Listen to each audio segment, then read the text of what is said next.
வந்த நபிநாதரே. இது இப்ப இருக்கிற 2K கிட்ஸ்க்கு என்னன்னு தெரியாதுங்க.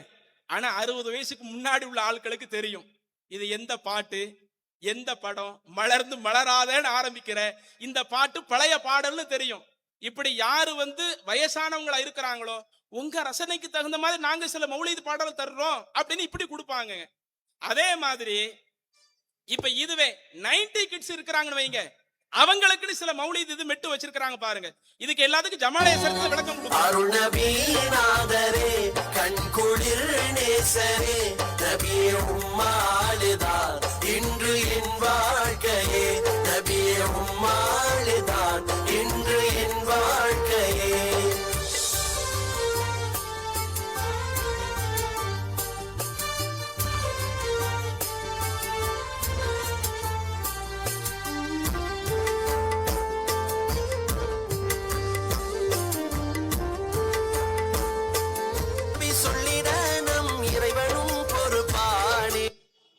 இதுவும் 90 கிட்ஸ்க்கு தான் தெரியும். 2K கிட்ஸ்க்கு இது என்னன்னு தெரியாதுங்க.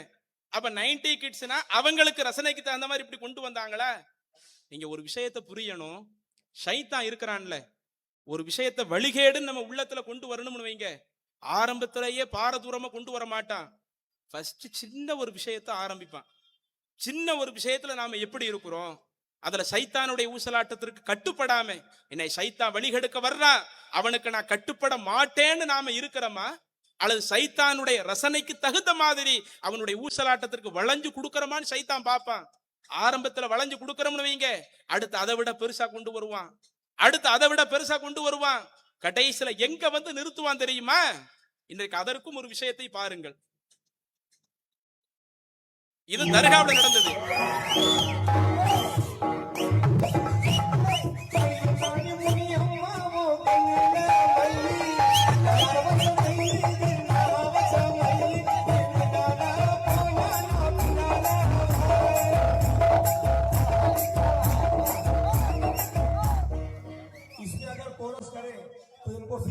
திருப்பத்தூர் மாவட்டம் உருது பேசுற மக்களுக்கு மத்தியில் நடந்த ஒரு இது.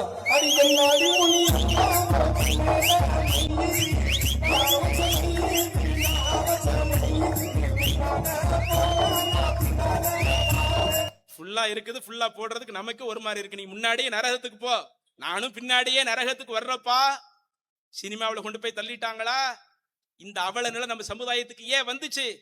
ஆரம்பத்திலே இமாம்கள் ஒழுங்கா பேசி இருந்தா, எது மார்க்கத்துல உள்ளதோ உள்ளதை நீங்க பேசுங்களங்க, இஸ்லாத்துல உள்ளதை சொல்லுங்க. அல்லாஹ்வின் தூதரை மதிப்பதற்கு நம்ம மார்க்கத்துல வழி இல்லையா?